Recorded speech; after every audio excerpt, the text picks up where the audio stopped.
خواتین کا لباس آہستہ آہستہ چینج ہو رہا ہے، وہی ویسٹرن ڈریس بنتا چلا جا رہا ہے. پہلے لوگ کہا کرتے تھے سعودی عرب میں اتنا پیسہ ہے اور اس کی وجہ سے وہاں خواتین اوپر سے عبایا ہوتی ہے، نیچے سے پینٹیں پہنی ہوئی ہوتی ہیں، لیکن کلچر آہستہ آہستہ یہاں کا بھی چینج ہو رہا ہے. تو بھائی سردی تو ہمیشہ سے پڑتی آ رہی ہے، کوئی فرسٹ ٹائم تو نہیں ہوا نا. پہلے خواتین سردی سے کیسے بچا کرتی تھیں؟ تو وہی طریقہ آج بھی اختیار کر لیں. کیوں اپنے لباس کو آہستہ آہستہ چینج کر رہی ہیں؟ تو اسلام نے عورت کو حیا سکھائی ہے. اب لوگ ہم سے کہتے ہیں دلیل بتاؤ کہ کہیں لکھا ہو کہ عورت کے لیے پینٹ پہننا منع ہے. نبی صلی اللہ علیہ وسلم نے اصول اور ضابطے جو بیان کیے ہیں ان ضابطوں کی روح میں دیکھا جائے گا. اس کی مثال ایسے جیسے خواتین کا بائک پر مردوں کی طرح بیٹھنا. اس پر میں نے ایک بیان ریکارڈ کروایا تھا کہ ایسا نہیں کرنا چاہیے. اس پہ بعض لوگوں نے حدیثوں کے حوالے دیے کہ بھائی اونٹ پہ بھی تو صحابیات بیٹھا کرتی تھی. تو بھائی اونٹ کو آپ موٹر سائیکل پہ قیاس کر رہے ہیں. اونٹ پہ تو ایسے بیٹھنا ممکن ہی نہیں ہے جیسے بائک پہ بیٹھتی ہیں. ممکن ہے کیا؟ اور حیا کا تعلق عرف سے ہے. عرف سے حیا جو ہے نا ایسی چیز نہیں ہے جس کو لیبارٹری میں ایکسپلین کیا جائے گا یا کوئی سائنسدان اس کو بتائے گا. حیا کا تعلق کس سے ہے؟ عرف سے. بعض لوگ یہ بھی کہتے ہیں گاؤں دیہاتوں میں تو مردوں کی طرح بیٹھتی ہیں. تو بھئی ہم وہاں بھی مشورہ دیتے ہیں کہ ایسے بیٹھیں جیسے خواتین شہروں میں بائکوں پہ بیٹھتی ہیں. اس میں حیا زیادہ ہے، حیا کا عنصر. اور جہاں بھی حیا کا عنصر زیادہ ہوگا شریعت عورت کی حیا کو پسند کرتی ہے، اپریشیٹ کرتی ہے. کوئی بھی کام جو حیا کے خلاف ہوگا شریعت اس کی حوصلہ افزائی نہیں کرتی. اب یہ حیا کے مطابق ایسے بیٹھنا ہے یا ایسے بیٹھنا، یہ تو آپ کا اگر ذوق صحیح ہے، آپ خود حیا پر ہیں ابھی، تو آپ کی نیچر خود فیصلہ کرے گی کہ بھئی خواتین کے لیے دونوں پاؤں ایک طرف کر کے بیٹھنا اس میں حیا کا عنصر زیادہ ہے. بعض لوگ بڑے شور و شور سے کلپ بنا رہے ہیں کہ نہیں جی ویسے بیٹھے ہیں اس میں کیا ہوتا ہے. تو پھر آپ اپنی عورتوں کو کیوں نہیں بٹھا رہے؟ ویسے آپ کو بھی شرم آ رہی ہے اس طرح بٹھاتے ہوئے نا، تو آپ کو بھی تو اس میں شرم محسوس ہو رہی ہے. اس کا مطلب ایک چیز محسوس ہو رہی ہے تو ہے وہ. ہاں بعض دفعہ یہ ہوتا ہے کہ ایک کام جو حیا کے مطابق ہے اس کے کرنے میں نقصان زیادہ ہو رہا ہوتا ہے، تو پھر شریعت کہتی ہے پہلے جان کی حفاظت ہے، اس کے بعد دوسرے نمبر پہ کیا ہے؟ حیا ہے. آپ کو کوئی بیماری ہو گئی، ایسی بیماری ہے جو بتانا حیا کے خلاف ہے. اب آپ ڈاکٹر کو بتا نہیں رہے کہ جی شرم آ رہی ہے، تو پھر بیمار ہو کے مر جاؤ گے آپ تو، یا اس کا علاج ہی نہیں ہوگا. تو اگر خواتین کا اس طرح بیٹھنے میں جس طرح حیا، جس میں حیا زیادہ ہے، دونوں پاؤں ایک طرف کر کے بیٹھنے میں ایکسیڈنٹ کا خطرہ ہے، نقصان کا اندیشہ ہے، بائک میں پہیے میں کوئی دوپٹہ یا برقع یا چادر پھنسنے کا خطرہ ہے، پھر اسی طرح بیٹھ جائیں. لیکن ایسا ہوتا نہیں ہے. اگر وہ لپٹ کے بیٹھیں اور اپنے آپ کو سمیٹ کے بیٹھیں اپنے لباس کو، تو ہمیشہ سے جب سے بائکیں ایجاد ہوئی ہیں اب تک مسلمان عورتیں اسی طرح بیٹھتی آ رہی ہیں. جو حادثات ہوتے ہیں وہ بے احتیاطی کی وجہ سے ہوتے ہیں، اس طرح بیٹھنے کی وجہ سے نہیں ہوتے. تو بھائی حیا کو سوسائٹی میں پروموٹ کرنے کی کوشش کریں، جو چیزیں بھی حیا سے جن کا تعلق ہے. باقی لبرل انٹیاں تو ان چیزوں سے کو ناپسند کرتی ہیں. وہ تو کہتی ہیں کیا باتیں کر رہے ہیں، ہماری مرضی، ہم ایسے بیٹھیں ہم ویسے بیٹھیں، تمہیں کیا تکلیف ہے؟ ہمیں تھوڑی کوئی تکلیف ہو رہی ہے، ہم سے تو کوئی پوچھ رہا ہے تو ہم اس کو بتا رہے ہیں. باقی آپ کی مرضی، آپ جیسے مرضی بیٹھیں. تکلیف کا تعلق تو جب ہوتا ہے جب یوں بیٹھی ہوئی ہوتی ہے، ہم اس کو گن پوائنٹ پہ یوں بٹھاتے ہیں. آپ کی مرضی.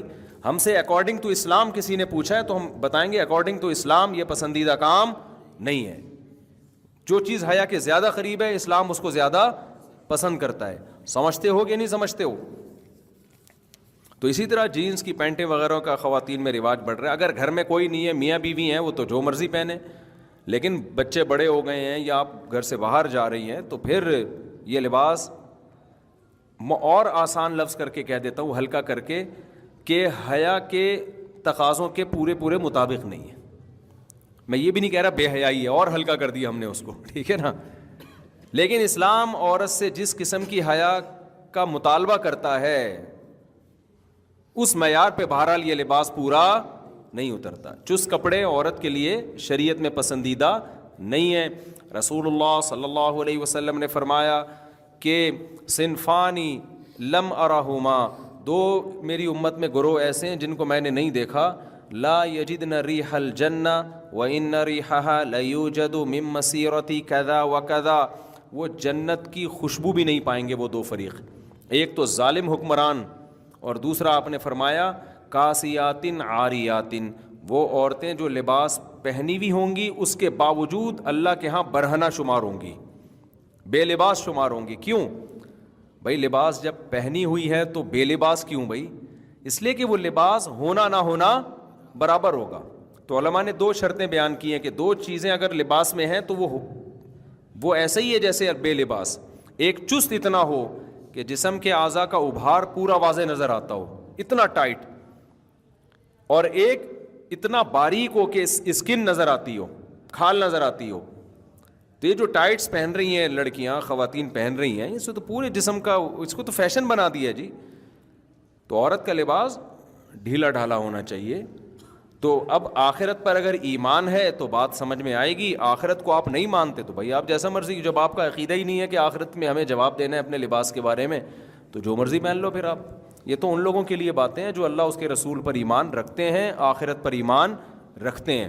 ہمیں اپنے اعمال کا حساب دینا ہے تو ہمیں لباس میں ان پابندیوں کو اختیار کرنا پڑے گا جو پابندیاں اللہ اس کے رسول نے لگائی ہیں۔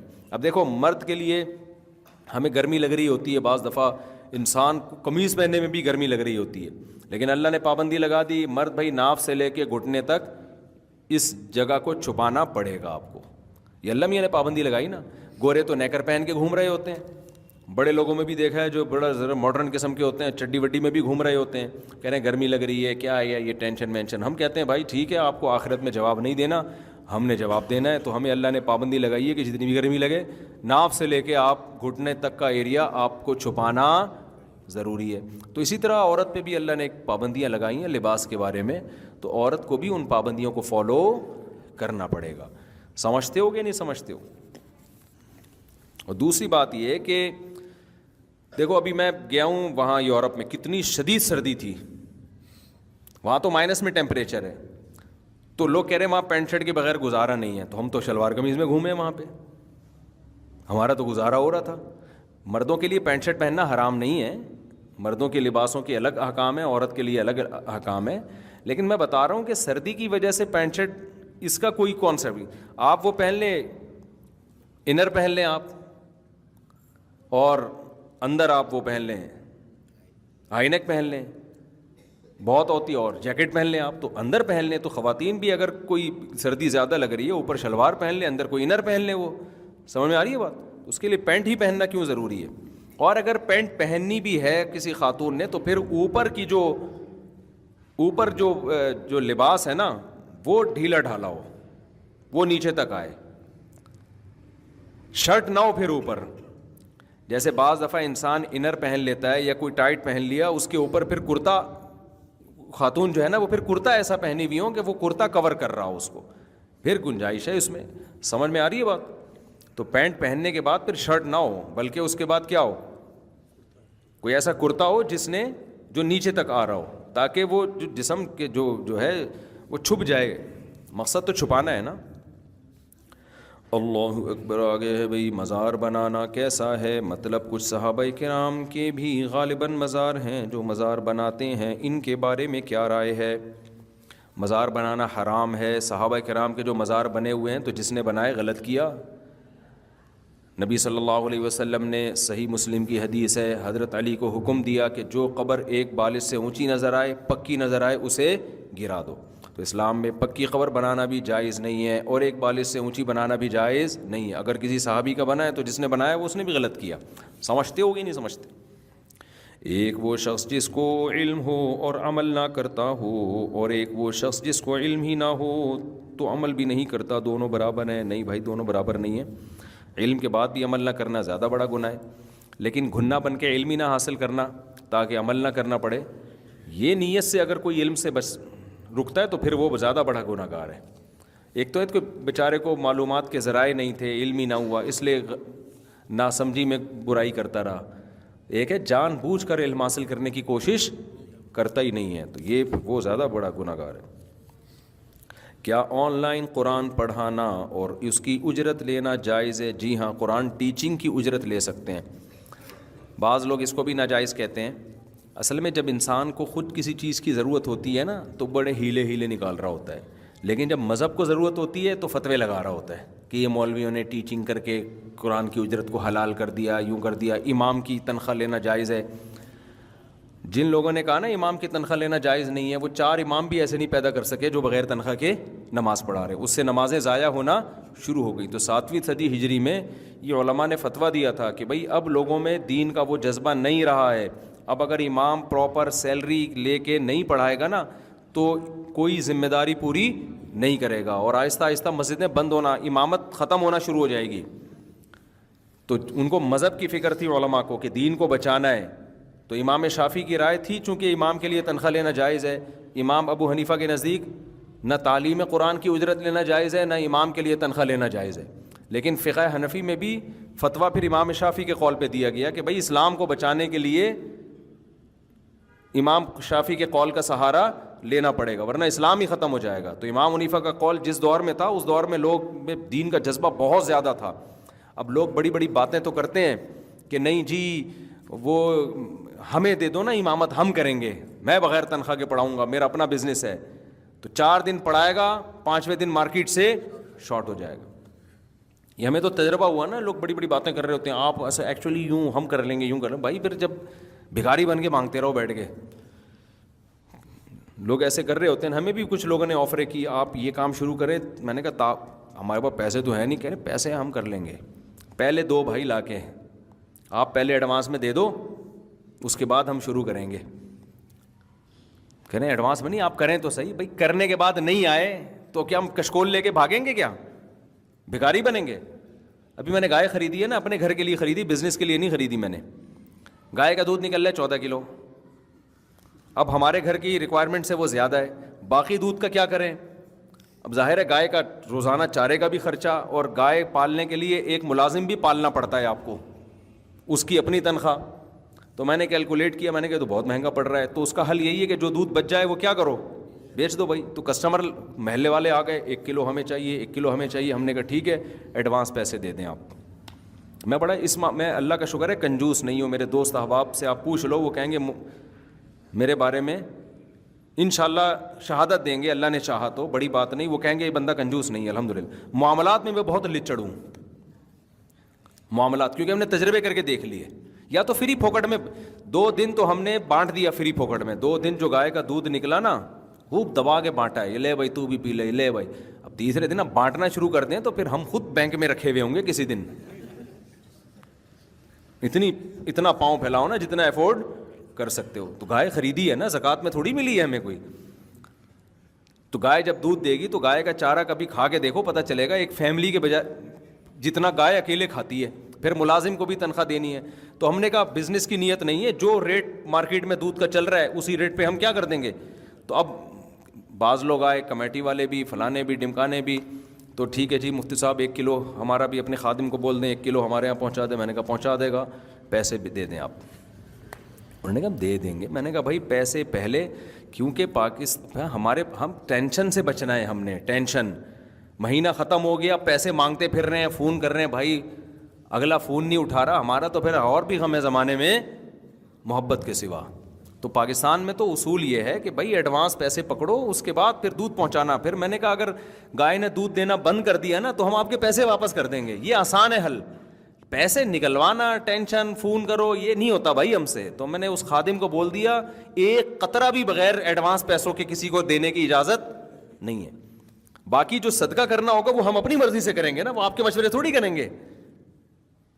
جو صدقہ کرنا ہوگا وہ تو میں خود اپنی مرضی سے کروں گا نا، کس کو دینا ہے. آپ تو کسٹمر ہو نا. میں نے ایک واقعہ سنایا تھا، آپ کو یاد ہوگا ایک دفعہ بیان میں، 3-4 سال پہلے کی بات ہے. سعودی عرب میں بڑے کرائسس تھے. تو ہمارے ایک دوست ہیں، وہ سعودیہ میں ہی پیدا ہوئے. تو انہوں نے سوچا کہ ہیں اصل بائی بارن پاکستانی. تو انہوں نے کہا کہ چلو یار ہم ڈیفینس میں اپنا ایک ہوٹل کھول لیتے ہیں. سعودی عرب میں ذرا حالات بزنس صحیح نہیں ہو رہا، تو ہم ڈیفینس میں کھول لیتے ہیں. تو انہوں نے مجھ سے بھی مشورہ کیا. میں نے کہا بھائی مجھے تو بزنس کا نہیں پتہ، یہاں پہ آپ جو بھی ان کا ہوٹل ہے سعودی عرب میں. تو انہوں نے کیا کیا، یہاں کسی کو ایڈوانس میں پیسے دے دیے ہوٹل بنانے کے نا سارا. اور مجھے بتا رہے تھے کہ میں نے پیسے ایڈوانس میں اس لیے دیے کہ سعودی عرب میں کسی کو ایڈوانس میں دو نا تو وہ آپ کا کام پہلے کرتا ہے.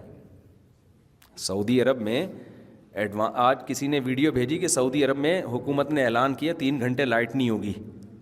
تو لائٹ بند کرنے کے لیے جب گورنمنٹ کے لوگ آئے ہیں کہ الیکٹرک تو نہیں ہوگا وہاں پہ, ایس الیکٹرک کہہ لیں آپ, سعودی الیکٹرک کہہ لیں, تو جب وہ لوگ آئے ہیں تو جنریٹر ساتھ لے کے آئے تھے کہ پہلے جنریٹر سے, تاکہ جتنی دیر میں بجلی کا کام ہوگا نا جنریٹر کے ذریعے محلے کو بجلی ملتی رہے. نہیں یہ بات سمجھ میں, تاکہ بجلی جائے نہیں. حالانکہ احتیاطاً اعلان بھی کر دیا تھا کہ پھر بھی بجلی دے رہے ہیں. تو وہ کہتے ہیں ہم نے تو وہاں سعودیہ میں دیکھا تھا بھائی اگر آپ کسی کمپنی کو, ٹھیکیدار کو ایڈوانس میں پیسے دے تو آپ کا کام پہلے. تو کہہ رہے ہیں میں نے ڈیفینس میں کسی آدمی کو ایڈوانس میں پیسے دے دیے ہیں لیکن وہ میرا کام ڈیلے کر رہا ہے. سمجھ میں آئی بات؟ تو میرے ذہن میں اس وقت ایک خیال آیا تھا لیکن میں نے ان کو بتایا نہیں. میں نے کہا بیچارے پریشان ہو جائیں گے. اب میں نے ان کو بتا دیا, وہ اب آئے تھے نا, تو کہہ رہے تھے میرا کام ڈیلے کر رہا ہے, میرا کام دیر سے کر رہا ہے, دوسروں کا پہلے کر رہا ہے, حالانکہ پیسے میں نے پہلے دیے ہیں. تو مجھے اندر سے بہت بعض دفعہ ہنسی آتی ہے جو میں زبان سے ظاہر نہیں کرتا کہ یہ بیچارے اس خوش فہمی میں ہیں کہ آپ کا کام دیر سے کرے گا. یہ کتنے بیوقوف آدمی ہے بیچارہ. او بھائی تم نے جب پیسے دے دیے تو تمہارا کام گیا تیل لینے, کام اس کا باپ بھی نہیں کرے گا. اب یہ خوش فہمی میں ہے کہ میرا کام ہے بھائی دیر سے کرے گا. پاکستان ہے بھائی, آپ کیسی باتیں کر رہے ہو یار. تم پیسے دے رہے ہو, سارے دے دیے تم نے, اور تم کہہ رہے ہو دیر سے کرے گا. ان کو اس پر اشکال ہو رہا ہے کہ جلدی کیوں نہیں کر رہا, میرا تو سب سے پہلے. اور ہمیں اس پر اشکال ہو رہا ہے کہ دیر سے بھی کرنے کی اب کیا ضرورت ہے یار اس کو. کیسے کیسے لوگ ہیں دنیا میں معصوم یار. لیکن میں نے یہ بات ان سے کہی نہیں تھی کیونکہ ایسے نہ گھبرا جائیں بیچارے. اب وہ 4-5 سال بعد میری پرسوں ان سے ملاقات ہوئی, چائے شائے پی. میں نے کہا وہ آپ نے جو پیسے دیے تھے, کہہ رہے ہیں وہ تو بندہ ہی غائب ہے, ڈیلے تو دور کی بات, پیسے لے کے بھاگ گیا. تو میں نے کہا وہ بھاگ گیا, کیا ہو گیا, وہ بھاگ گیا. وہ امام مہدی آئیں گے تو نکلوا سکتے ہیں, اس کے بغیر کوئی بھی نہیں نکالے گا. اور امام مہدی بھی جب نکالیں گے جب باقی, وہ تو بڑے بڑے کرائسس ہیں نا, وہ تو پہلے ان کو پورا کریں گے, آپ کے پیسے کیا ہیں. تو امام مہدی کے آنے پہ بھی امید نہیں ہے کہ آپ کو مل جائیں گے وہ پیسے. تو یہ ہے حساب کتاب. تو یہاں میرے بھائی جب بھی دودھ لینا ہے یا انڈے لینے ہیں, نام انڈے بیچتے ہیں, انڈے تو کھا جاتے ہیں لیکن دودھ تو ضرورت سے بہت زیادہ پیدا ہو رہا ہے نا. ابھی تو اگر آبادی اور ڈبل ہو گئی تو پھر نہیں ہے. تو میں نے پہلے کہہ دیا, اور یہ آپ لوگ کو بھی بتا رہا ہوں کہ معاملات میں بالکل گڑبڑ نہیں کرو. اب آج کل بہت معاملات خراب ہیں. اپنے ٹائم کو, اپنے دماغ کو بچاؤ. اب مفتی طارق مسعود صاحب جناب بیان کے لیے جا رہے ہیں اور دودھ فون کر رہے ہیں, بھائی جان آپ کے پیسے نہیں پہنچے ابھی تک, بھائی جان خدا کا واسطہ دے دو یار, چارہ لے کر آنا ہے, اچھا لگے گا. تو اور بھی زمانے میں غم ہے بھائی, پیسے پکڑا دو. تو یہ ہے. بہت سے لوگوں نے کہا تھا ہمیں دودھ چاہیے, لیکن 4 آدمیوں کے پیسے آئے ہیں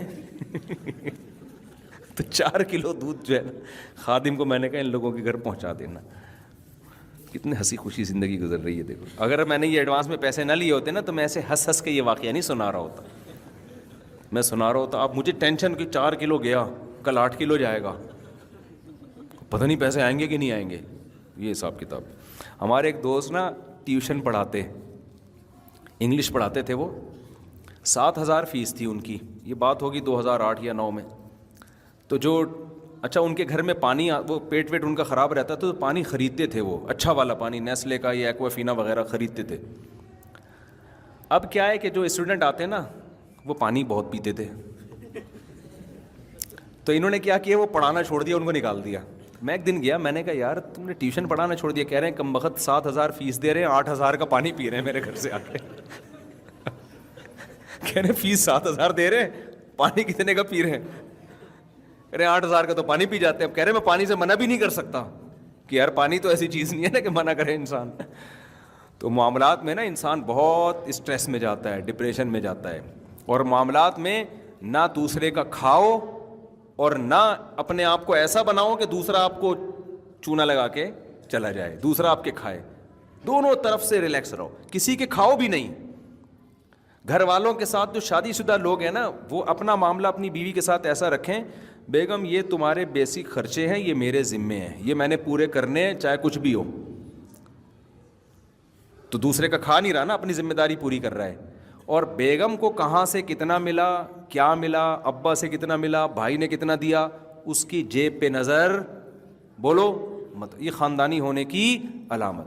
یہ تمہارا ہیڈیک ہے, تم میں کہاں سے ملا؟ ہوتا یہ ہے کہ عورت بھی یہ چھپا رہی ہوتی ہے اپنے اثاثے اپنے میاں سے، اس کو پتہ ہے مانگ لے گا، یہ مانگ لے گا، یہ خرچہ کم کر دے گا۔ جب اس کو پتہ چلے گا نا کہ اچھا تمہیں تو چمونی آپا بھی اس دن اتنے پیسے دے کے گئی تھیں اور تمہیں تو فلانی بھی دے کے گئی تھی، تو اس کا مطلب پھر یہ گوشت تو اب اپنے خرچے پہ خریدو نا۔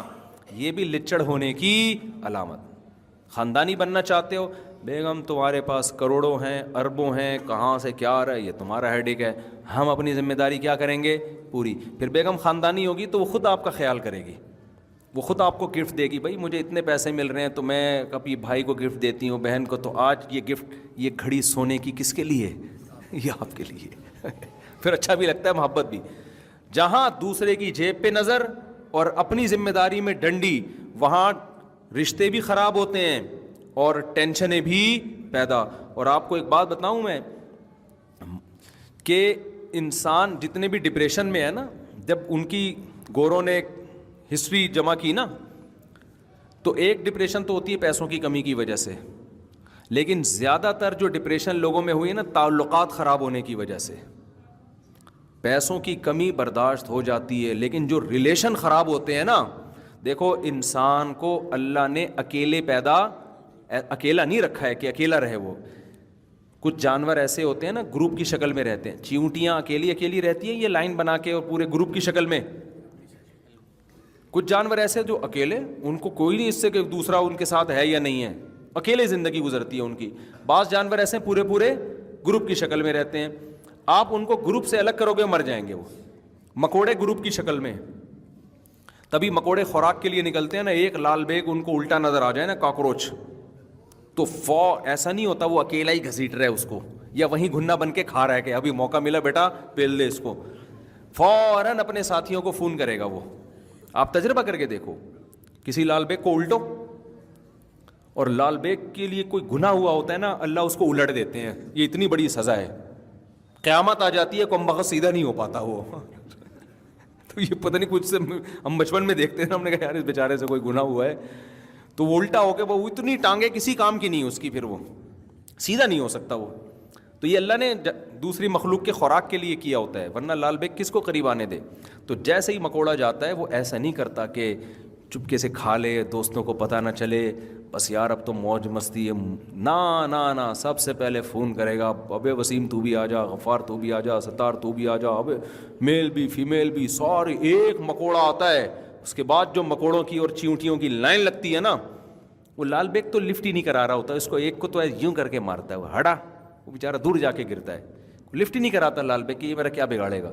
لیکن جو مکوڑوں کی لائن لگتی ہے اور پھر جو سارے اس کو گھسیٹتے ہیں نا، اس کا باپ بھی ان کے بل میں جاتا ہے، پھر مل کے اس سے ناشتہ کرتے ہیں، دوپہر باربیکیو کا رات کو انتظام ہوتا ہے ان کے یہاں، پھر ہو سکتا ہے پینے پلانے کا بھی کوئی سیٹ اپ ہو۔ ایک گروپ ہے، اگر ایک مکوڑے کو بھی آپ تجربہ کر کے دیکھیں، ہٹا دیں نا، کہیں الگ کر دیں، مر جائے گا وہ۔ تو نیچر چینج نہیں ہوتی، انسان کو اللہ نے ریلیشن دیے ہیں، فَجَعَلَهُ نَسَبًا وَصِهْرًا، قرآن کہتا ہے نا، نسب والا خاندان بھی، سسرال والا خاندان بھی۔ اگر ان ریلیشن میں دراڑ پیدا ہو گئی نا، نفرتیں، اتنی ڈپریشن میں جاتا ہے نا انسان، آپ کی سوچ سے بھی زیادہ۔ غیر مسلموں میں جو خودکشیوں کی سب سے بڑی وجہ ہے نا، ان کا ریلیشن کا ختم ہونا۔ تنہائی ہے نا، تنہائی کاٹتی ہے، پیسہ ہے، سب کچھ ہے، محبت نہیں ہے نا، کوئی محبت کرنے والا ہی نہیں ہے ان سے۔ کتوں سے محبت ملتی ہے تو وہ ذرا دل بہلا لیتے ہیں ان سے، ورنہ محبت مارکیٹ سے کیا ہو گئی ہے، شارٹ، محبت ختم ہو گئی ہے۔ محبت صرف اب گرل فرینڈ بوائے فرینڈ کی رہ گئی ہے، وہ شہوت پوری کرنے کی حد تک، وہ بھی جب زحمت کی جزائر پوری ہو گئی تو وہ بھی ختم۔ تو بھائی اوپر کا تعلق ہوتا ہے۔ تو اسلام نے، ابھی ایک ہندو آیا تھا میرے پاس نا، مسلمان ہوئے بیچارہ، اپنے بوڑھے باپ کی بڑی خدمت کر رہا ہے، وہ بہت خدمت کر رہا ہے، اپنے بوڑھے باپ کو بھی لے کر آیا میرے پاس، اور وہ باپ بھی بیچارہ فالج زدہ ہے، تو اس کو بھی کلمہ پڑھایا اس نے کہ یار یہ دنیا سے جانے والا ہے، ڈاکٹروں نے جواب دے دیا ہے، تو یہ دنیا سے جانے سے پہلے کلمہ پڑھ کے اسلام قبول کر لے۔ تو مجھے کہنے لگا میں لانا چاہتا ہوں، میں نے کہا لے آؤ۔ اب اس کے باپ سے بیچارے سے کلمہ بھی نہیں پڑھا جا رہا نا، زبان ہی فالج کی وجہ سے کام نہیں کر رہی، لیکن ان کو اسلام بتایا، وہ کلمہ پڑھا، الحمدللہ اتنا خوش ہوا کہ چلو جی موت سے پہلے میرے باپ نے کلمہ پڑھ لیا۔ آج پھر وہ بیچارہ دوبارہ آیا، کہنے لگا یار میری والدہ بھی میرے باپ کے ساتھ غلط سلوک کر رہی ہیں، میرے بھائی بھی کر رہے ہیں، کیوں غلط کر رہے ہیں؟ کہہ رہے ہیں کہ یہ اب ظاہر ہے بوڑھا آدمی بیچارہ کسی کام کا نہیں رہا، نہ مر رہا ہے نہ جی رہا ہے، تو ان کے قضائے حاجت صاف کرنی، پیشاب صاف کرنا، تو کہہ رہے سب بوجھ سمجھ رہے ہیں، بعض دفعہ غصے میں ڈانٹنا شروع کر دیتے ہیں. تو میں نے کہا یار یہ کیوں ایسا ہو رہا ہے؟ یعنی ایسا تو نہیں، باپ تو باپ ہے نا. تو اس ہندو جو لڑکا ہے، بالکل ینگ لڑکا ہے مسلمان، وہ اس کے الفاظ آج کا واقعہ یہ اس کی ورڈنگ کیا ہے کہ مفتی صاحب جب آخرت پر ایمان نہیں ہوگا نا، یہ حالانکہ نیا نیا مسلمان ہوئے، عالم بھی نہیں ہے، کہہ رہے آخرت پر ایمان نہیں ہے نا، ان کو نہیں پتا کہ ہم جو باپ کو اس کو ڈانٹیں گے تو اس کا قیامت میں ہمیں سزا کیا ملے گی. تو میں نے کہا یار دیکھو آخرت پر ایمان کتنی امپورٹنٹ چیز ہے. یہ لڑکا بھی مسلمان ہوا، یہ اپنے اس باپ کی اسلام کی بھی فکر کر رہا ہے، اس کی قضائے حاجت بھی صاف کر رہا ہے، گھر والوں کے تانے بھی سن رہا ہے، لیکن اس کو پتا ہے کہ بھائی ابا کو میں نے اس حال میں اکیلا چھوڑ دیا تو قیامت کے دن میری خیر نہیں ہے. تو ریلیشن اللہ کے تصور کے بغیر بنتا ہی نہیں ہے، ورنہ نچوڑو، جب کسی کام کا نہیں ہے تو جان چھڑاؤ. یار یہ کیا مصیبت پال لی ہم نے. کتنے واقعات ایسے ہیں، بعض میں نہیں کہتا سب غیر مسلم ایسے ہوتے ہیں، لیکن بہت سے ایسے واقعات ہیں کہ بوڑھی جو ہے نا بستر پہ لگے ہوئے ہیں، 8 سال ہو گئے، 9 سال ہو گئے، اولاد نے تنگ آ کے مار دیا ان کو جان سے. آپ دیکھو سرچ کرو نیٹ پہ آپ کو مل جائے گا، جان سے مار دیا کہ یار کسی طرح جان چھڑاؤ، اب یہ کسی کام کے نہیں رہے. تو یہ ہوتا ہے جب ریلیشن میں دنیا پرستی آ جاتی ہے نا میرے بھائی، تو عورت کہتی ہے شوہر جب تک کما کے دے رہا ہے ٹھیک ہے، جب کمانا ختم کیا اس سے کس کمبخت سے جان چھڑاؤ. کتنے بڈھے یہاں آتے ہیں روتے ہوئے کہ ہماری بیگم نے ہے نا ہمیں ساری زندگی نچوڑ لیا، اب ہم کسی کام کے بھی نہیں ہیں، اب بیٹوں کے ساتھ مل کے ہمیں ستاتی ہے. اور بعض دفعہ مرد یہ کام اپنی عورت کے ساتھ کر رہا ہوتا ہے، بیوی کے ساتھ کر رہا ہوتا ہے، اسے کوئی بیماری ہو گئی، کوئی مسئلہ ہو گیا. جو آخرت کا خوف رکھنے والے ہیں ایسے بھی لوگ ہم نے دیکھے، یار بیوی 10 سال سے فالج میں، جوان بیوی کو فالج ہو گیا، شوہر وفا کر رہا ہے اس کے ساتھ، 10 سال بیوی کی بیڈ پہ خدمت کر رہا ہے وہ، یہ ہم نے دیکھا ہے. کیوں بھائی؟ اس کو پتا ہے یار وفا کا تقاضا کیا ہے. گرل فرینڈ تو چھوڑ دیتا ہے آدمی، بیوی کو تھوڑی ایسے چھوڑتا ہے. بھائی اب یہ فالج ہے یا اپاہج ہے یا لکوا ہے یا جو بھی، اب یہ کس کی ٹینشن ہے؟ مرد کہتا ہے جو غیرت مند ہوگا میری ٹینشن ہے، ابھی دعائیں کروا رہا ہے اس کے لیے. لیکن جب شہوت پرستی والا ریلیشن ہوتا ہے نا بھائی، تو غیر مسلموں میں آج کل ریلیشن مارکیٹ سے کیا ہو رہے ہیں؟ شارٹ ہو رہے ہیں.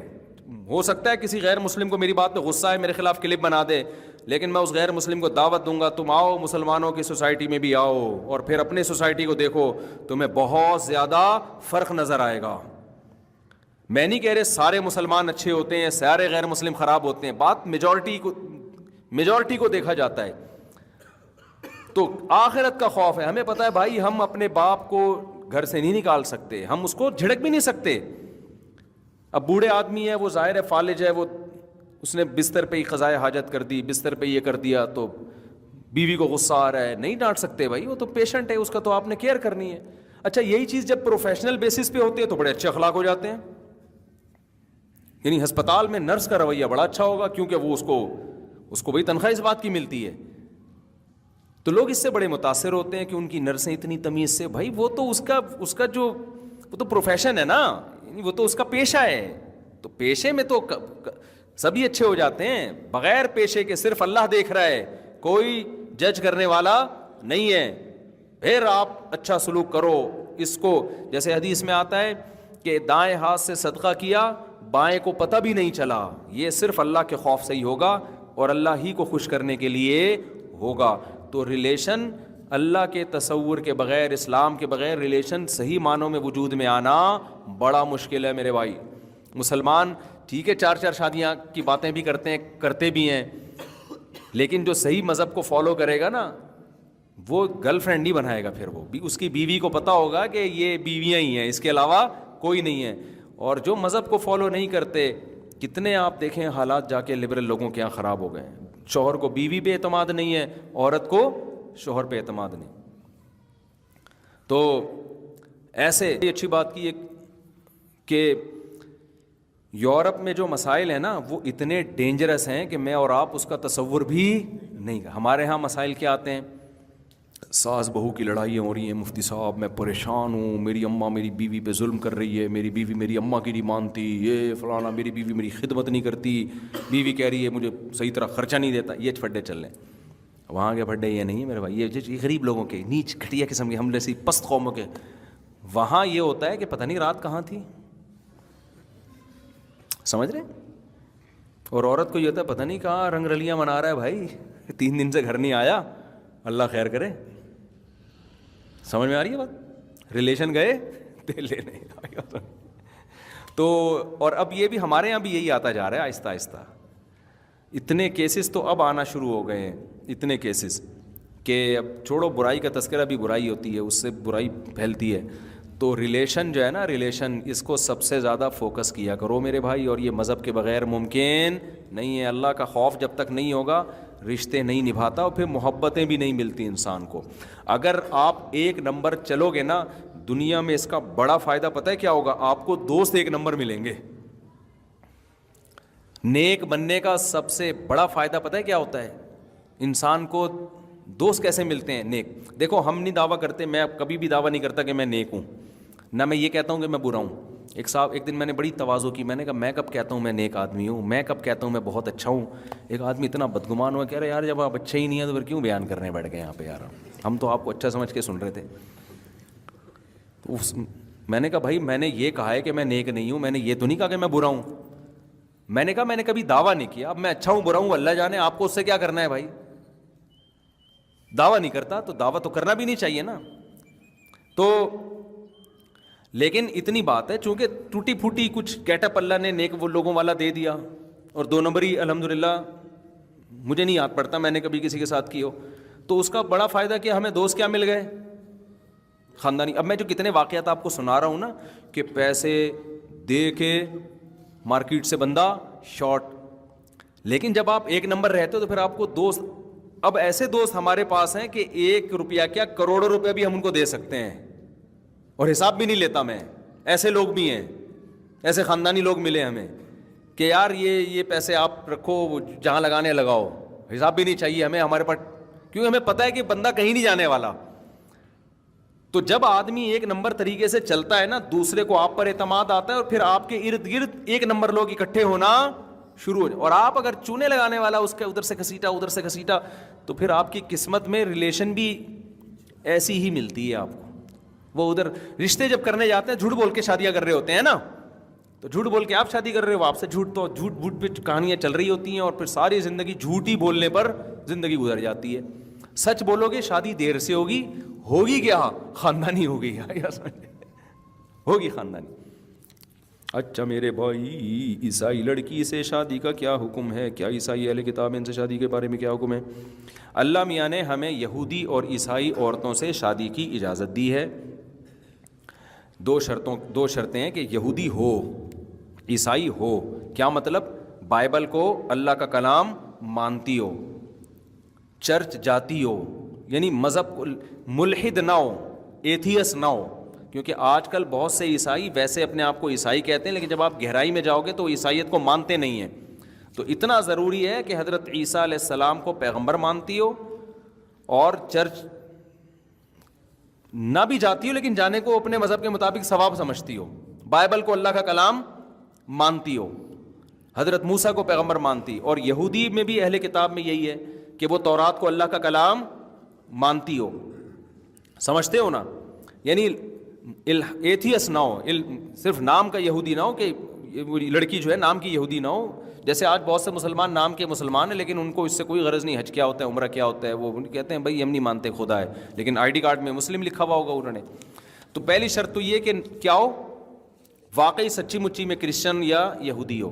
دوسری شرط یہ ہے، اچھا یہ تو نکاح کے منعقد ہونے کے لیے شرط ہے، تو اس کے لیے ایک ہی شرط ہے کہ واقعی عیسائی ہو یا واقعی یہودی ہو، تو پھر نکاح ہو جائے گا اس سے۔ اگر وہ واقعی عیسائی ہے ہی نہیں، یہودی ہے ہی نہیں، تو نکاح ہی منعقد نہیں ہوگا، پھر تو زنا ہوگا۔ جیسے ہندو لڑکی سے کوئی شادی کرے تو نکاح ہوتا ہی نہیں ہے نا، یعنی شریعت اس نکاح کو نکاح مانتی، وہ آپ کی بیوی مانتی نہیں ہے شریعت اس کو۔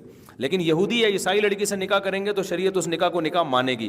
باقی جائز گناہ ہوگا یا نہیں ہوگا، اس کا مدار اس پر ہے کہ آپ کو اگر یہ غالب گمان ہے کہ میں نے اس سے شادی کی تو میں دین چھوڑ دوں گا بعد میں، یا میرے بچے کرسچن ہو جائیں گے، جو پیدا ہوں گے بچے وہ عیسائی مذہب کو فالو کریں گے، یہودی کو فالو کریں گے، تو پھر آپ کا نکاح ہونے کے باوجود بھی آپ کے لیے یہ نکاح شرعاً جائز نہیں ہوگا۔ کیوں؟ اپنے بچوں کے ایمان کی فکر سب سے پہلے۔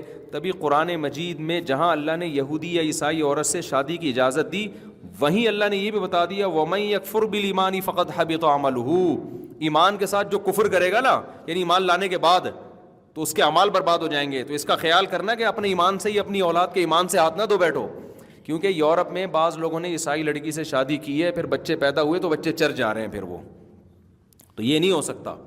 تو آپ کو یہ اطمینان ہو کہ بھئی بچے کیا پیدا ہوں گے، بچے تو مسلم ہی پیدا ہوں گے، لیکن یہ کہ وہ پھر اسلام ہی کو فالو کریں گے۔ تو یہ ایگریمنٹ آپ کا ہوگا اس عیسائی لڑکی سے کہ میں آپ سے شادی کر رہا ہوں، لیکن یہ آپ دماغ میں رکھیں کہ بچے کیا ہوں گے، مسلم۔ یہ ایگریمنٹ کریں اس سے، بچے مسجد جائیں گے، چرچ جانے کی ان کو اجازت بولو نہیں ہو۔ ہاں آپ اپنے مذہب پہ چلو، ٹھیک، مجھے اس پہ اعتراض نہیں، آپ چرچ جاؤ، آپ پر ٹھیک ہے، لیکن بچے نہیں جائیں گے۔ تو یہ دو شرطیں۔ تیسری شرط جو زمانے کے لحاظ سے ایک اور ہے کہ بھائی مسلمان لڑکیاں پہلے ہی مارکیٹ میں ان کو لیے رشتے نہیں مل رہے، تو اگر آپ عیسائی لڑکیوں سے یا یہودی لڑکیوں سے شادی کرو گے تو ان کے مسائل کم ہونے کے بجائے بڑھ جائیں گے۔ تو اس لیے ہم یہ کہتے ہیں کہ عیسائی یا یہودی لڑکی سے وہ شخص شادی کرے جو ایک شادی مسلمان سے بھی کرے، پہلے ان کو نمٹاؤ اس کے بعد وہاں جاؤ، ورنہ ان کا کیا کریں گے، یہاں تو پہلے ہی نہیں ہو رہی۔ بہت مشکل ہے میرے بھائی بات سمجھانا، تو ان کے مسائل پہلے حل کرنا ضروری ہے نا۔ تو جس نے دوسری کرنی ہے وہ عیسائی یا یہودی سے کر لے، پہلی کس سے کرو میرے بھائی؟ آپ کہیں گے یہ پہلی سے کریں گے تو وہ کرنے دے گی، تو یہ پھر آپ کا ہیڈیک ہے کون کرنے دیتا ہے آج کل۔ اور کوئی سوال تو نہیں ہے بھائی؟ کافی ہو گیا میرا خیال ہے۔ یہاں سے کسی نے سوال پوچھا، 5 منٹ اور کر لیتے ہیں ہم، کسی نے کوئی سوال پوچھنا ہے تو بتا دو بھائی میرے بھائی۔ اچھا ایک بات اور ہے کہ زنا کرنے سے بہرحال بہتر ہے کہ نکاح کر لو۔ یہ ساری شرطیں ان کے لیے جو زنا سے بچ سکتے ہو۔ یورپ جا کے، امریکہ جا کے زنا سے بچنا ہی مشکل ہو گیا تو بھائی جیسے تیسے کیا کر تو، وہ ساری شرطیں ایک طرف رکھو، اہل کتاب مل جائے یا مسلمان مل جائے، فوراً سے پہلے کیا کرو، نکاح کرو، تاکہ زنا سے تو بچو نا۔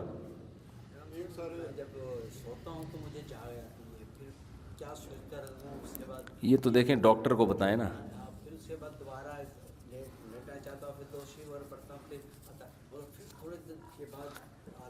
بس یہ ڈاکٹر کو بتائیں، ٹھیک ہے نا، ڈاکٹر کو بتائیں، انشاءاللہ اللہ آپ کو شفا دے۔ تو میڈیکل سائنس کا مسئلہ ہے نا۔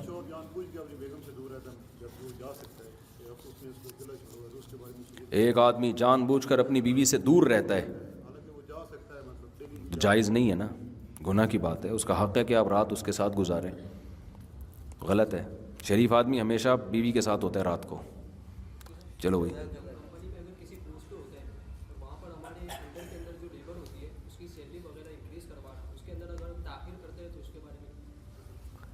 یعنی لیبر کی سیلری دینے میں ہم تاخیر کرتے ہیں۔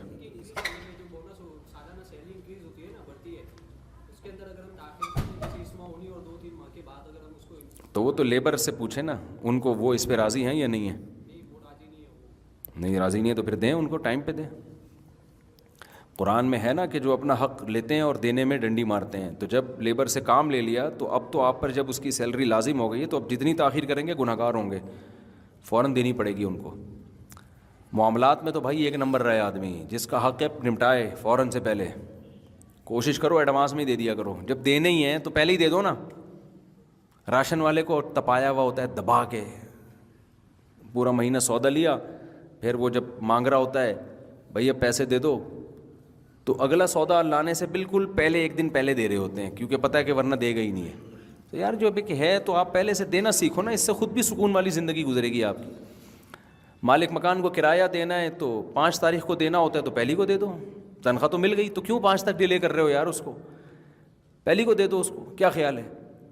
تو جس کی تنخواہ کا جو ٹائم ہے تو اس سے 1-2 دن پہلے دے دو تو خوش ہو جائے گا، ماشاء اللہ ماشاء اللہ۔